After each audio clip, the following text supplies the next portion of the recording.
GM just didn't replace two V8 engines, they've increased the displacement of both V8 engines. Why did they delay their next generation electric pickup program?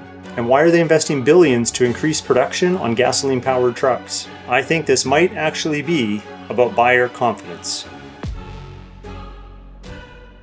Over the last several weeks, I've been digging into everything that General Motors has released for the brand new 2027 Silverado and GMC Sierra. I've read the official GM press releases, Reuters reporting, supplier filings, SEC documents, and just about every credible source I could find. And the more I researched, and I'm not a big conspiracy guy, why is General Motors spending even more money on gasoline-powered trucks in 2027? Think about what's happening here. For years we've been told the future of the automotive industry is in smaller engines, more turbochargers, more hybrids, and eventually fully electric vehicles. So why did GM just launch two brand new, larger displacement gasoline V8 engines? Not updated V8s, bigger V8s. Why did they delay their next generation electric pickup program? And why are they investing billions to increase production on gasoline-powered trucks? And why are key suppliers continuing to make investments in GM's full-size truck programs? At first, these looked like all completely separate news stories. But the more I connected the dots, the more I actually started to wonder if these are pieces of the same puzzle. Now just bear with me.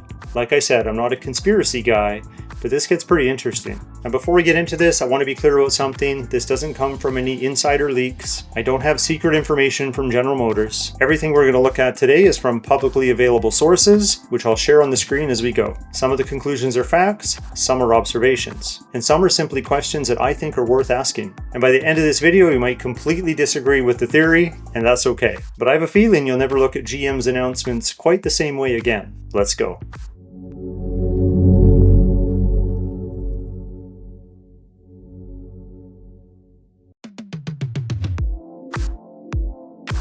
So let's start with the first clue, and surprisingly, it has nothing to do with the announcement of the new GMC Sierra or Chevy Silverado.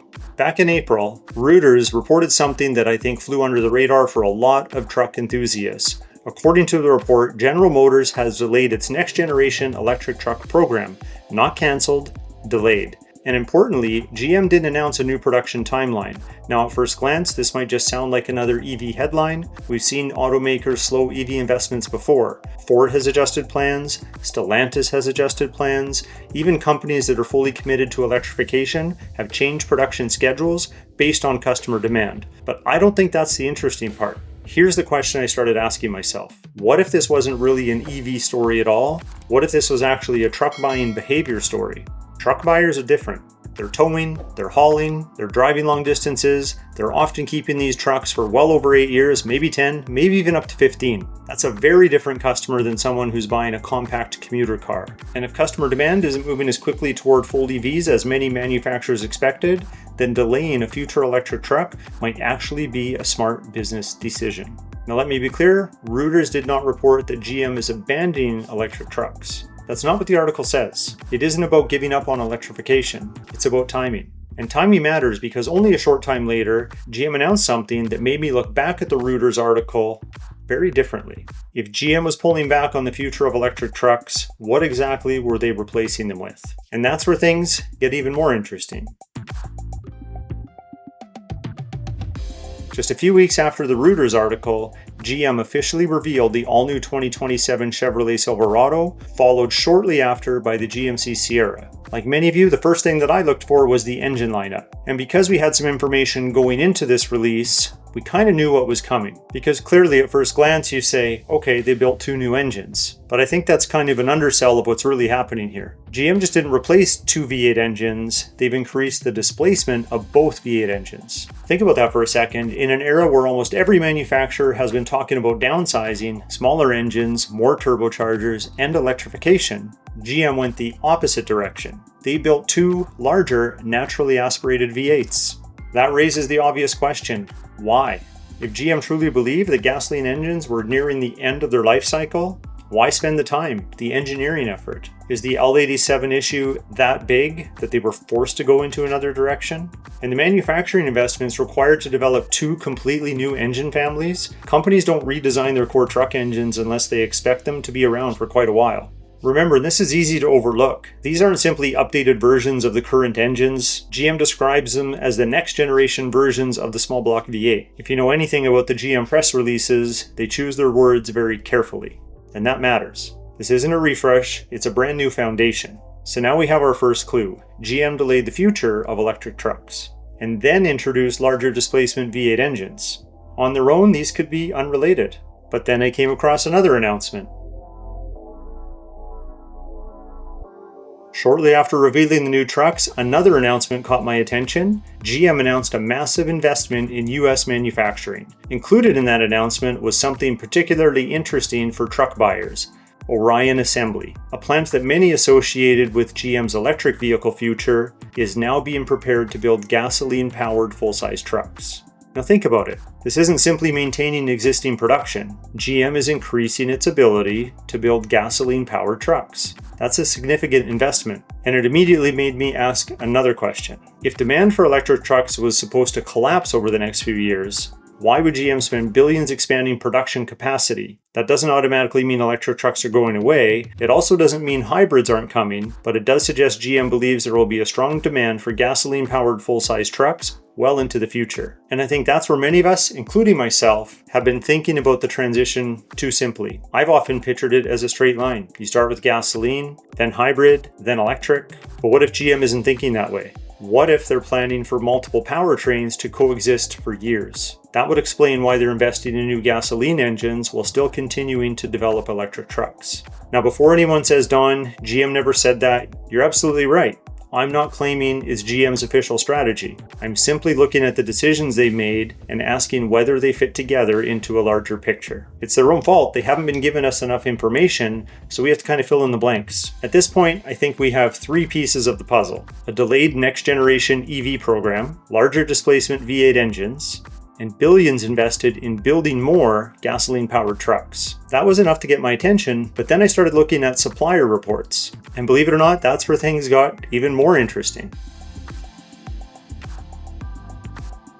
One of GM's largest suppliers is American Axle Manufacturing, or AAM. If you're not familiar with them, they supply driveline components, axles, transfer cases, and other critical drivetrain parts for many full-size GM trucks. Public companies like AAM are required to file annual reports with the U.S. Securities and Exchange Commission. These reports aren't marketing material, they're legal documents intended for investors, and that's what makes them interesting. In their filings, AAM discusses continued business supporting GM's full-size truck programs and references new business awards that extend well into the next decade. Now, this filing doesn't tell us every vehicle these contracts are for. It doesn't say these are all for Silverados and Sierras. That would be an unfair conclusion, but taken together with everything we've discussed so far, it suggests something important. Major suppliers don't invest hundreds of millions of dollars, hire employees, expand manufacturing, and sign long-term agreements if they believe those vehicle programs are disappearing in just a few years. They're investing because they expect demand to continue. Again, this doesn't tell us anything about hybrids. It doesn't tell us anything about the future of electric trucks, but it does tell us that GM's traditional full-size truck business remains incredibly important. And maybe that is the bigger story.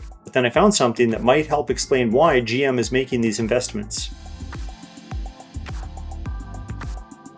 GM considering hybrid, plug-in, hybrid trucks. Now here's where I think many people are jumping to conclusions. Some people see bigger V8 engines and immediately assume GM has abandoned electrification. Others think every gasoline engine will disappear within the next decade. Personally, I don't think either extremes tell the whole story. Reuters reports that GM has been evaluating plug-in hybrid technology for full-size trucks. There have also been reports discussing extended range electric vehicles, sometimes called EREVs. GM hasn't officially announced exactly what those trucks will look like, but the reporting raises a fascinating possibility. What if these new V8 engines aren't competing against electrification? What if they're preparing for it? Think about it. A truck buyer who tows regularly, travels long distances, works in Canadian winters or cold climates like I do in Canada, or simply doesn't have reliable charging, or has very different needs than someone commuting across town. A plug-in hybrid or an extended range electric truck could offer many of the benefits of electrification without asking those customers to completely change how they use their truck.